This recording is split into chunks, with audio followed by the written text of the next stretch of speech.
Welcome viewers! Here comes you update.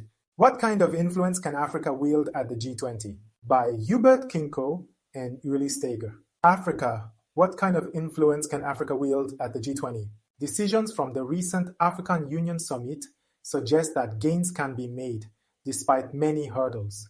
The African Union's AU recent inclusion in the G20 has raised questions about its readiness to represent Africa's interests and influence global policy on climate change, energy, and reform of multilateral bodies. While there's agreement on the need for a robust African voice in global economic and political governance, experts question the AU's ability to reach consensus on the continent's priorities, given the divisions among its member states. Who should represent Africa at the G20?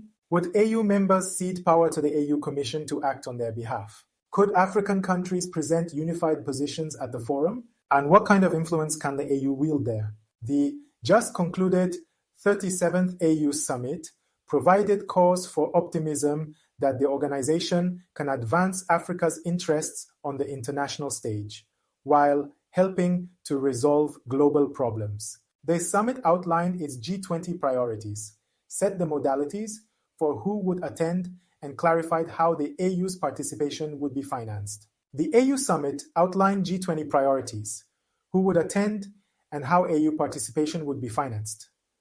The AU's 6 priorities at the G20 over the next 3 years are: fast-tracking Agenda 2063, advocating for reform of international financial institutions, enhancing agricultural output, achieving a just energy transition, more trade and investment for the African Continental Free Trade Area's rollout, and improving Africa's credit rating to boost investment in vaccine manufacturing and pandemic response. Member states will finance the AU's participation through the regular AU budget and grants from African financial institutions like the African Development Bank and African Export-Import Bank. For internal preparatory activities, development partners' funds would also be used.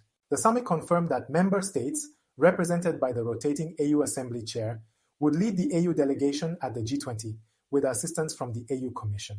That means Mauritania's President Mohamed Ould Ghazouani, the 2024 AU Chair, and Moussa Faki Mahamat, AU Commission Chair, will head Africa's delegation to the December 2024 G20 in Rio de Janeiro. This decision reflects the continued reluctance by AU countries to allow the AU Commission to represent Africa globally. Nevertheless, it presents opportunities for collaboration between the Commission and member states, particularly through the G20 Sherpa, who the AU Commission will appoint.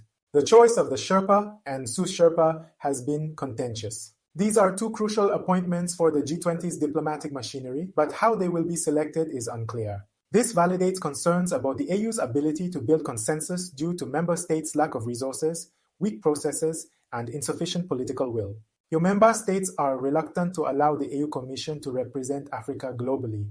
The AU's G20 membership demands swift, clear positions on issues beyond Africa's borders. Decision-making in the AU has often been hampered by a lack of agreement on key matters, owing partly to the large number of countries, 55, involved. However, this doesn't diminish the AU's potential influence. Including the AU in the G20 breaks with the club's central principle that members represent the world's largest economies. Given that Africa accounts for barely 4% of global GDP, will G20 members take its views seriously? Off-the-record discussions with European analysts suggest the AU could end up legitimizing the global North's dominance in economic and financial governance without actually shaping G20 outcomes. To prevent this, the AU must frame its advocacy around Africa's global interconnectedness. The continent's development is too consequential for global North economies not to take the AU seriously.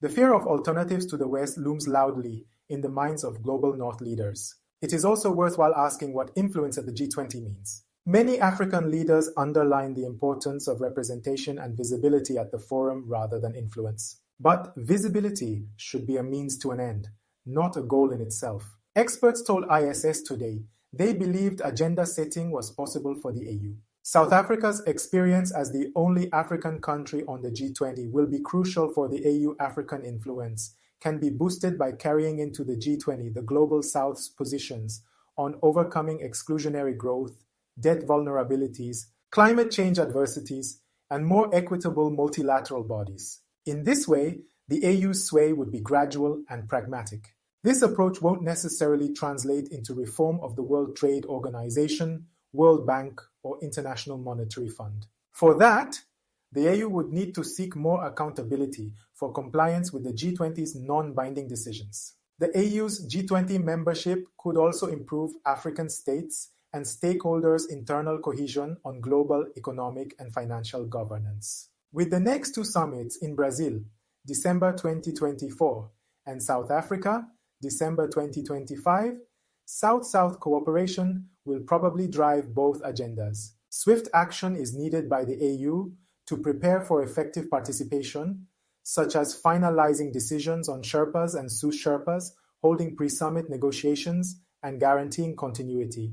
Partners like the AU Development Agency, New Partnership for Africa's Development, African Peer Review Mechanism, and United Nations Economic Commission for Africa are useful partners to help develop common African positions. South Africa's experience as the only African country in the G20 will also be crucial.